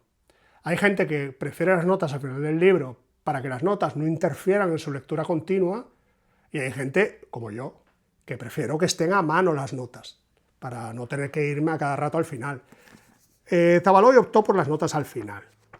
Son unas notas muy detalladas y abundantes. No sé quién tiene notas más abundantes. Tengo la impresión de que las notas de Costa Picazo son más generosas en su longitud, y no sé si más notas. Ambos se basan en la Biblia de las notas, que es esta traducción de Gifford, de Don Gifford, que es un libro que no tiene el Ulises. Aquí, esto, o sea, aunque se titule Ulises, esto no tiene el texto del Ulises. Esto es un libro de notas, que están referenciadas a una edición del Ulises, a la página tal de tal edición. Esto, para cualquier lector del Ulises en el mundo anglófono, es la Biblia. O sea, esto es lo que te da las claves de una línea o una frase que no entiendas o un dato que no entiendas. Y tanto Costa Picazo como Marcelo Zavaloy utilizan la de Gifford, pero no solo la de Gifford, también otros recursos. Hay un librito que yo tengo por ahí, luego lo busco, que es... Ah, mira, está aquí. Es este de Stuart Gilbert, que este es muy famoso, porque este Stuart Gilbert conoció a Joyce y además colaboró en la primera traducción que se hizo del Ulises al francés. Y bueno, y entonces sacó esta guía que es una guía de lectura, porque se llama James Joyce's Ulysses, a study by Stuart Gilbert. O sea, es una guía de estudio del Ulises de James Joyce, y de un hombre que, bueno, pues que le dedicó ya jubilado sus años a la obra de James Joyce, en particular al Ulises. Ayudó, ya digo, a la traducción al francés de la novela. En fin, entonces tanto Zabaloy como Costa Picazo hacen mención de esta guía para preparar sus notas. Con eso quiero decir que las notas de ambas ediciones argentinas recientes son sólidas y fiables. ¿Qué más? Y hemos terminado con las ediciones en español, creo, del Ulises. Con lo cual, conforme al plan que os había comunicado al principio, y soy consciente de que ya este vídeo ha quedado demasiado largo, pero ahí queda para la consulta. Consejos para la lectura. Consejos para la lectura. El problema de los consejos, creo yo, es que los consejos solamente podrían ser válidos para gente que tenga nuestro mismo perfil de personalidad. Y ya sabemos que el ser humano, si se caracteriza por algo, es por su variedad en rasgos de personalidad. Hay lectores más concienzudos, hay lectores más relajados, indiferentes, hay de todo. Entonces, pero algunos de mis consejos son estos. Son 3. El primero, quien os venda un curso de lectura guiada del Ulises, que te diga, pero primero me tienes que pagar el curso de lectura guiada de la Odisea, pues te está mintiendo y te está engañando y se quiere quedar con tu dinero. O sea, no hace falta leer la Odisea para leer el Ulises.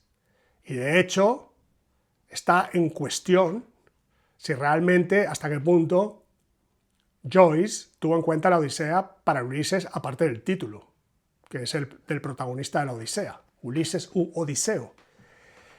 A ver, y me diréis, hombre, está el esquema Linati, el esquema del tal, hechos por el propio Joyce, en el cual pone una relación de los 18 episodios, que les pone los nombres de los correspondientes cantos griegos. Bueno, los 24 cantos de la Odisea no están titulados tampoco, ¿no? Pero digamos que establece una correspondencia, entonces llama Estrigones, Cíclopes, Calipso, que es la ninfa que tiene retenido Ulises en la isla de, no me acuerdo cómo se llama.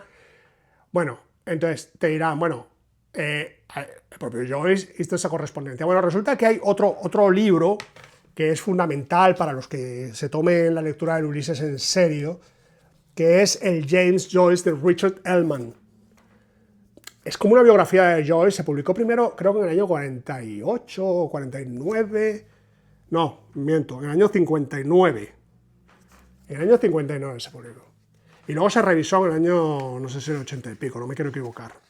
Cuando se publicó en el año 82. 59 y se revisó en el año 82. Hombre, está llena... A ver, Richard Ellman conocía bien a Joyce y está llena de anécdotas. Y hay una anécdota que cuenta... ¿Dónde está? La tengo por aquí. Bueno, donde resulta que alguien cuenta a alguien, no me acuerdo de memoria quién, de una cena en Nueva York, me parece, en la que asistieron James Joyce y asistió el escritor Vladimir Nabokov. ¿Nabokov o Nabokov? Y al parecer, esto no lo cuenta Nabokov, lo cuenta alguien que estaba presente. En algún momento de la conversación, Joyce habló de manera despectiva de la literatura o de las obras de literatura con constantes referencias a las obras clásicas griegas, ¿no? De la antigüedad grecorromana en general. Y Nabokov le dijo, ¿pero cómo? Mr. Joyce, ¿cómo dice eso? ¿Y su Ulises? ¿Y su Ulises? ¿Y la correspondencia que preparó usted entre los capítulos del Ulises y los de la Odisea? Y Joyce respondió que había sido whimsical, que no tiene una traducción fácil. A mí la traducción que se me ocurre era, en español de España, era de coña. O sea, era una burla o algo por el estilo, ¿no? O sea, que era superficial, frívolo y en plan guasas. Ahora bien, Tampoco yo quiero decir que Joyce sea la máxima autoridad en la obra de Joyce, porque pasa una cosa, los escritores, como todo el mundo, o incluso un poco más que todo el mundo, mienten. Generalmente los grandes escritores no hablan mucho sobre su obra, porque yo creo que son conscientes de que a su obra le beneficia mucho el mito. Y por tanto no le interesa mucho estar contando la receta de cocina. Eso lo hacen todos los escritorzuelos modernos que están publicando novelas todos los años, que son basura, y todos ellos van a las entrevistas en televisión y te cuentan cómo se les ocurrió, cómo fue, y no sé qué, lo que quieren decir con la novela. Pero los grandes escritores, si os fijáis, no hablan tampoco demasiado de cuáles son las claves de lectura de su obra. En alguna ocasión lo hacen. En el caso de Joyce, sabemos, también en gran parte por el libro de Ellmann, que decía, no, yo escribí este libro, cuando escribí este libro pensando que los catedráticos, los profesores, dentro de 200 años estarían dedicados a tratar de desentrañarlo y descifrarlo. Pero luego también te decía en algún otro momento que en el Ulises no había nada serio, que él había escrito eso, que nunca imaginó cuando estaba escribiendo el Ulises que nadie se lo pudiera tomar en serio. Luego, bueno, pues te prepara los esquemas estos de... Uno de ellos lo preparó para Stuart Gilbert, el esquema Gilbert de lectura del Ulises con la correspondencia a la Odisea, pero luego está lo que cuenta no sé quién de la cena en casa en Nueva York, donde está presente Nabokov. Faulkner también se le han pillado a menudo en contradicciones cuando habla de su propia obra. Y él mismo incurre en contradicciones. También incurre en contradicciones al hablar de otros autores. O sea, un año dijo que Thomas Wolfe era el mejor escritor de su generación, y unos años más tarde, cuando no le convenía o cuando le interesaba marcar distancias con Thomas Wolfe, dijo que aquello en realidad lo que había querido decir era otra cosa. Es decir, lo que quiero decir es que en este asunto de si el Ulises hay que estar buscando correspondencias con la Odisea o no, bueno, pues no, yo no lo tengo claro. Yo desde luego no he leído nunca, las 2 veces que he leído el Ulises y las muchas que lo he consultado, no he estado pendiente de que sí, mira, es que en la Odisea, fíjate, no sé qué. Bueno, hay muchas guías de lectura que sí que van por ahí. Pero bueno, eso no hace falta leer la Odisea. Ese es mi primer consejo. Son 3. El segundo, tampoco creo yo mucho en esto de Faulkner, hay que empezar a leer Faulkner por tal novela. O sea, a ver, tú puedes empezar Faulkner a leerlo por donde te dé la gana, pero cuando llegues al rollo de la furia te va a costar un montón hayas leído de Faulkner lo que hayas leído de Faulkner. Si has leído Sartoris, que es una novela facilita, o si has leído Absalom, que no hay Dios que la entienda. O sea, da igual. Cuando llegues al rollo de la furia, te va a costar. Entonces, dicho lo cual, yo sí creo que te puede ir preparando para la lectura del Ulises, la lectura de Dublineses. Incluso más, algunos dicen que la otra obra que publicó Joyce, si no recuerdo mal, en 1914, que fue El retrato del artista adolescente, que es como, bueno, como una precuela del Ulises, porque está el mismo personaje, que es Stephen Dedalus, un trasunto del propio Joyce, está todavía en su cuenta, es un Bildungsroman que llaman, desde que era niño hasta que terminó los estudios en el Trinity College, creo que de Dublín, y entonces decidió dejar la isla para conquistar el mundo en el continente europeo. Entonces tú puedes pensar que el Ulises es la perfecta secuela, porque es el mismo personaje, solo que después de irse a París a conquistar el mundo, vuelve derrotado, sin dinero, pobre y harapiento a Irlanda porque su madre se está muriendo, ¿no? En el año 1904 o 1905. Esa es la historia básicamente del Ulises. Entonces tú podrías pensar, bueno, perfecto, me leo la precuela, pero es que el estilo es muy distinto. Es absolutamente distinto y además, digamos que los asuntos que aborda en una y otra son muy distintos. El Ulises, esto lo explicamos en un directo que hicimos Samuel Peñalver y yo en junio del año pasado en Instagram, un vídeo que transmitimos en directo.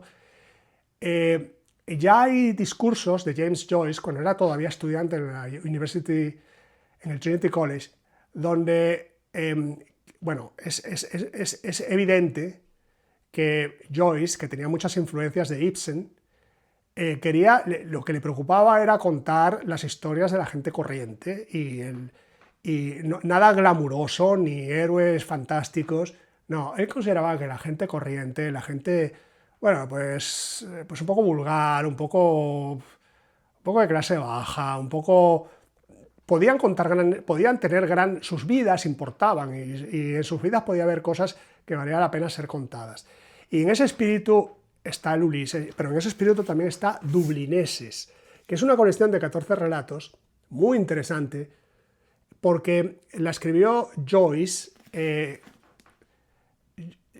Son 14 relatos, yo creo, hablando de memoria, yo creo que 10 de ellos ya los tenía escritos en 1904, 1905, empezaría a escribirlos por esa fecha, los tendría listos un poco después, intentó publicarlos, eso fue un jaleo, porque primero un editor le dijo que sí, luego se echó para atrás, luego se fue con otro editor que también le troleó, y al parecer el problema era que algunos de los relatos de dublineses, los editores los consideraban que podían ser objeto de la ley que había en ese momento contra, bueno, la obscenidad y en fin, y el lenguaje inapropiado.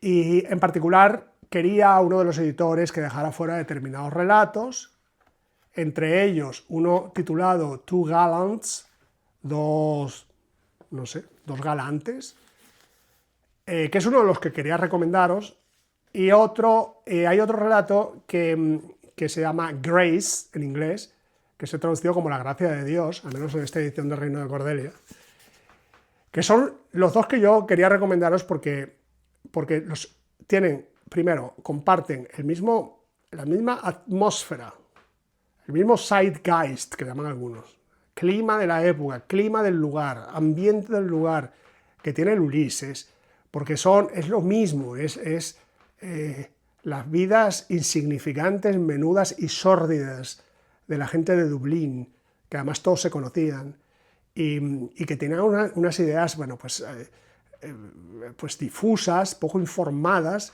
sobre el nacionalismo, sobre el catolicismo, que son temas recurrentes en esos relatos y en parte vuelven a salir en el Ulises. Y también el lenguaje, en parte, en gran medida es el lenguaje del Ulises. Comparten personajes, en Grace hay personajes que vuelven a aparecer en el Ulises, y en Two Gallants también hay un tal Lennegan, que es un elemento de mucho cuidado, que aparece luego después en el Ulises. Y Two Gallants son dos personajes que durante toda una noche están en un asunto turbio, en un asunto raro, con una mujer que es una prostituta, una cosa un poco rara, pero una característica que tiene Two Gallants es que uno de los personajes recorre toda la ciudad de Dublín. Y yo ese relato lo leí, recuerdo haberlo leído y no haberme gustado demasiado, y haberlo releído y haberme gustado mucho más, porque lo releí con un mapa de Dublín en la mano, reconstruyendo en el mapa todo el trayecto de los personajes, y por algún motivo eso hizo que la lectura fuese más amena y adquiriese más sentido.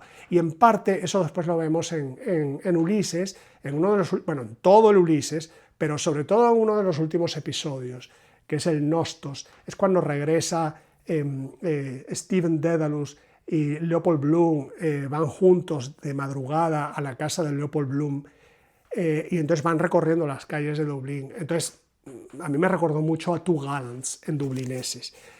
Es verdad que Dublineses, del relato más famoso de Dublineses, no es ninguno de estos dos que estoy recomendando. El relato más famoso de Dublineses se llama Los Muertos, y el más largo además. Y además el que se añadió posiblemente de último. No es de los primeros 10 relatos que intentó Joyce publicar, sino que se añadió después. Bueno, es muy célebre, es muy famoso a mí, porque termina con una epifanía y no sé, yo creo que hay un tipo de lector que le encantan esas epifanías. A mí tampoco, a ver, no sé, a mí no me emociona tanto como a la mayoría de la gente en Los Muertos. En cambio, estos dos que os digo son una estupenda puerta de entrada para la lectura del Ulises. Mi último consejo. Este consejo es... bueno, a ver, este consejo lo dijo José María Valverde en el prólogo de su edición del Ulises, pero además se lo leí ayer a Nabokov, que básicamente en su libro, ¿cómo se llama? Lecciones o lecturas o lecciones sobre literatura o sobre la literatura europea, que se traduce de las dos maneras, donde habla de la metamorfosis de Kafka, en fin, varias obras importantes, y habla del Ulises de Joyce. Y bueno, hay un prólogo donde no se refiere a ninguno en concreto, sino en general.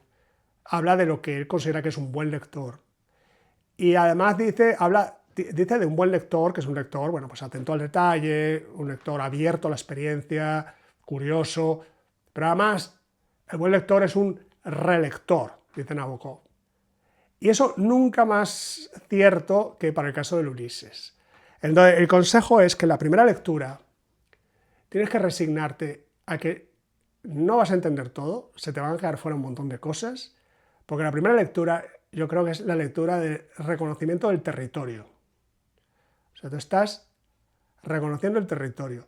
Y eso Nabokov lo explica muy bien en su curso de literatura europea, porque dice que es como que a diferencia de la pintura, donde el órgano que utilizamos es la vista, y que básicamente una pintura, pues no tardamos mucho en saber si nos está gustando o no, es rápido, ¿no? Que en cambio la lectura es distinto, porque sí es verdad que usamos los ojos para leer, pero sobre todo usamos el cerebro para procesar lo que leemos.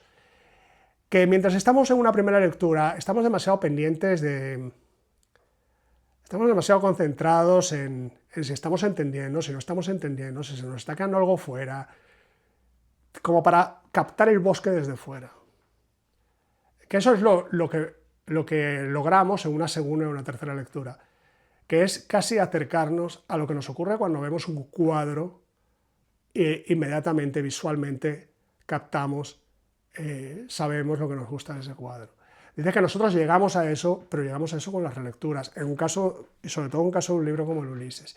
Yo que ya tengo la relectura del Ulises, lo constato, ¿no? O sea, realmente hay episodios que a mí realmente no me dijeron nada en la primera lectura, que ni siquiera entendí, como el episodio Eolo, que me parece que es el episodio 6, 7, 8, 9, no, el 7, el 8 es Lestrigones, el 9 es en la biblioteca, el 7 es Eolo, que es en una sala de prensa. No me dijo nada en la primera lectura, y en la segunda lectura, que le dediqué como 6 días solamente a ese episodio, me pareció extraordinario. Pues eso, hay que convencerse de que es así. Con lo cual, llego ya casi al final, que es, ya estaréis cansados, obstinados de mí, 3 planes de lectura para leer el Ulises. 3 planes de lectura os propongo para leer el Ulises. Hay un primer plan, que es el plan básico, es el plan del primer lector, es el plan más modesto, para alguien que no habla inglés, además, o no quiere leer en inglés. Este plan básicamente consiste en coger una edición que se lea bien. Esa edición que se lea bien puede ser, para un español, puede ser la de Valverde. Ahí también puede ser para un mexicano, un argentino, un colombiano, un peruano, o sobre todo un chileno, que hay mucha gente que creo que sigue este canal y mis otras cuentas, que es de Chile, un país extremadamente culto. Entonces, bueno, pues puede ser que la traducción de Valverde le guste a gente en todas partes del amplio mundo donde se habla español. Pero bueno, pero puede que un lector argentino prefiera una traducción argentina. Entonces, bueno, pues para un lector español y algún otro que no sea español, bueno, pues yo creo que es una traducción que con todos sus errores y pegas, que se lee muy bien, como todas las de Valverde. Si yo fuera un lector argentino, a lo mejor me plantearía esa primera lectura tal con la de Sala Subirá. ¿Por qué? Porque yo reservo para el plan 2. El plan 2 consiste en una lectura más atenta. Puede ser la primera lectura, pero en particular la segunda lectura. Una lectura más atenta, yo creo que requiere notas. Tienes que tener notas que te expliquen muchas cosas que no has entendido en la primera lectura. O que no estás entendiendo durante tu primera lectura, o que no entendiste en tu primera lectura, si ahora lo que estás es abordando la segunda. ¿Y qué pasa? Que en español solo tenemos 2 ediciones con notas. y ya las he presentado, que son estas dos, Costa Picado y Zabaloy. Y esta es posible que no se encuentre, lo cual nos deja prácticamente esta. Tanto si eres un lector de aquel lado del Atlántico o de este lado del Atlántico. Argentino, mexicano, colombiano o español. Es que no hay más, son las dos que están anotadas. Y en este segundo plan de lectura yo calculo que necesitas notas. Y es todavía un plan monolingüe, lo mismo que el primer plan de lectura, que es una lectura sin notas, es una lectura donde vas a utilizar simplemente un texto fluido. Tanto en el primer plan como en el segundo, te puedes ayudar, pero sobre todo en el segundo, para el primer plan te puedes ayudar con el propio prólogo que tiene la edición de Valverde, que está muy bien. Pero también te puedes ayudar con una guía como esta, de Carlos Gamerro, la Ulises Guía de Lectura, que cada vez es más, todavía se puede conseguir aquí en España, pero cada vez más difícil de conseguir esta guía de lectura en el mercado. Y es muy buena. Y entonces básicamente Carlos Gamerro te va episodio por episodio del Ulises, primero te hace una sinopsis, pero luego ya después va al detalle, de forma que te acompaña durante la lectura para entender determinados pasajes y de alguna manera suple las notas. Entonces digamos que esta guía está bien tanto si es para el primer plan o incluso para el segundo plan, pero el segundo plan también ya tienes las notas. Pero da igual, esta vale para ambos, ¿vale? Esta guía de lectura. Hay más guías de lectura seguramente, pero esta es la que yo conozco y me parece muy buena. Entonces tenemos la guía de lectura de Gamerro. Plan 1, plan 2. Plan 3. Bueno, el plan 3 me parece también el más interesante. Es la lectura bilingüe, que es en realidad la única forma como realmente vas a domesticar el Ulises. Por eso yo no entiendo gente que hace lecturas dirigidas del Ulises y nunca ha leído el Ulises en inglés. O sea, ¿cómo vas tú a dirigir una lectura del Ulises? Bueno, aparte de que a mí la idea de las lecturas dirigidas me parece una aberración, pero aparte de eso, si las vas a hacer, por lo menos tienes que conocer la obra en la lengua original. Entonces, la lectura bilingüe. Bueno, ya he citado ese pasaje en el libro de Lucas Petersen, donde habla de que el propio José Salas Subirats, cuando se puso a leer el Ulises en inglés, al principio no entendía nada y fue a punta de perseverancia. Y además lo dice Salas Subirats. Todo se consigue con perseverancia. Bueno, pues seamos como Salas Subirats. La lectura bilingüe. Ya también he dicho en la lectura bilingüe que conviene tener una... para esa sí, en lugar de... En fin, en lugar de la de Subirats, que es maravillosa, pero que no es totalmente precisa, no podía serlo, siendo la primera, yo creo que ahí sí interesa irse a una edición filológica, porque tú vas a estar... Esta la quieres... no como texto principal a lo mejor, sino simplemente de consulta para verificar lo que estás leyendo en inglés posiblemente. Entonces te interesa que sea lo más fiel posible, lo más filológica posible, abstráete de sus localismos casticistas madrileños, olvídate de eso y utilízala para esa finalidad. Bueno, y luego, lo bueno que tiene la lectura bilingüe es que hay recursos en inglés muy interesantes para mejorar la comprensión de la obra. ¿Qué recursos son esos? Bueno, tenemos en la descripción, voy a dejar abajo enlaces a unos, lo que ahora llamaríamos un podcast, pero que se grabaron en Irlanda, los grabó la radio irlandesa, la Radio Nacional de Irlanda, en el año 83. Y eran con actores irlandeses, actrices irlandeses. Lo que hicieron fue una lectura de los 18 episodios del Ulises, dramatizadas, con actores. Entonces, en el enlace que os voy a poner a la web de la Radio Nacional Irlandesa, están todos esos episodios, son gratuitos, y realmente la lectura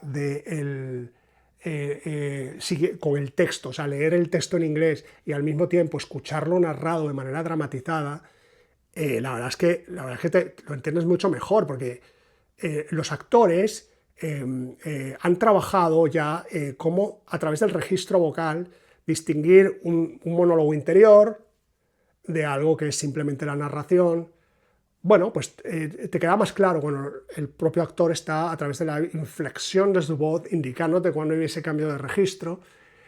Por ejemplo, en el último episodio, que es el largo monólogo de Molly, que tiene 25.000 palabras, la longitud, como he dicho, del Viejo y el Mar de Hemingway, pero que son en realidad 8 larguísimas oraciones,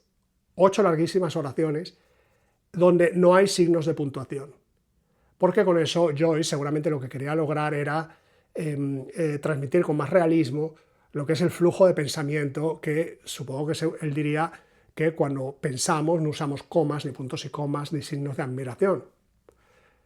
Entonces, eso, tú te puedes enfrentar a eso sin anestesia, o sea, a cuerpo, a pelo, o te puedes enfrentar a eso, por ejemplo, si escuchas a una actriz, una lectura dramatizada, ¿no?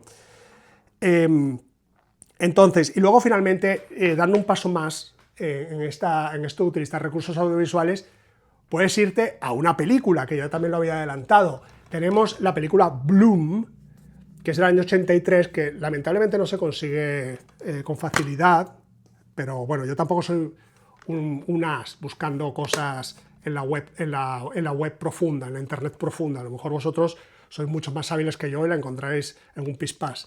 Pero bueno, que esta película está muy bien. Esta película empieza por el final, por el monólogo de Molly, que ya está en la cama, es de madrugada, episodio 18. El monólogo de Molly, de hecho, alguna gente, hablando de consejos para leer Ulises, alguna gente dice que quizás un lector debería plantearse el leer primero el monólogo de Molly y luego ya el resto de la obra. A mí cuando me lo dijeron antes de abordar mi primera lectura hace 4 años o así, a mí me pareció una idea horrible, ¿no? Y me sigue pareciendo una idea horrible, en cierta forma. ¿Por qué? Porque tú, después de 17 episodios peleándote con Ulises, que es básicamente una historia de hombres, donde Leopold Bloom habla de Molly, todos hablan de Molly, pero sobre todo Leopold Bloom habla de Molly, que es su mujer. Y Molly no está ahí para dar la réplica hasta que llega el episodio 18. Y el episodio 18 de alguna manera hace un recuento, un repaso de las cosas que han ocurrido en el resto de la novela. Las cosas que Molly podía conocer del resto de la novela desde su punto de vista.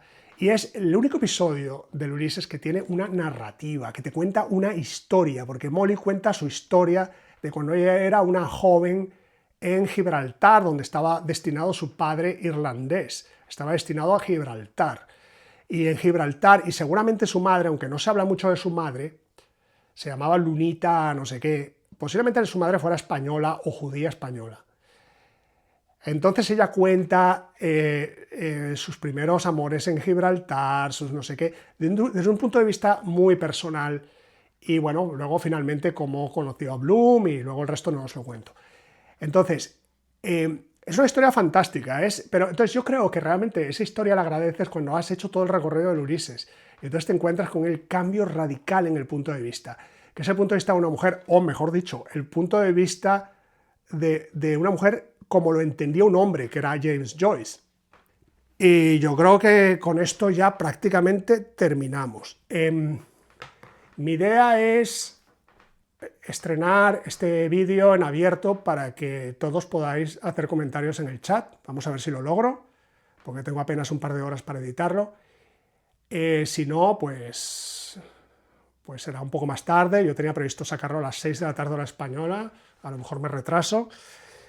Pero bueno, que en todo caso, cualquier duda me podéis dejar preguntas o abajo en comentarios, o lo que sea. Y ya nos vamos a despedir, pero ojo, que esto puede ser un spoiler. Nos vamos a despedir con el final del monólogo de Molly, leído por la actriz irlandesa Marcella Riordan.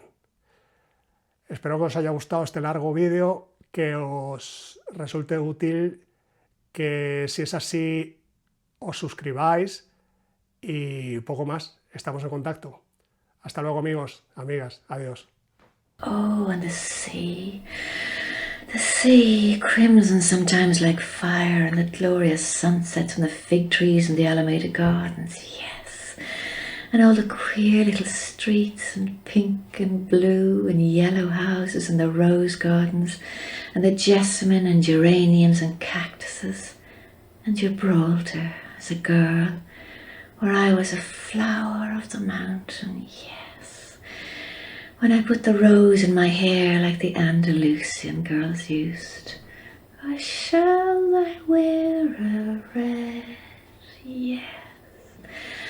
And how he kissed me under the Moorish wall, and I thought, well, as well him as another. And then I asked him with my eyes to ask again, yes. And then he asked me, would I, yes, to say yes, my mountain flower. At first I put my arms around him, yes, and drew him down to me so he could feel my breasts all perfume, yes. And his heart was going like mad, and yes, I said, yes, I will, yes.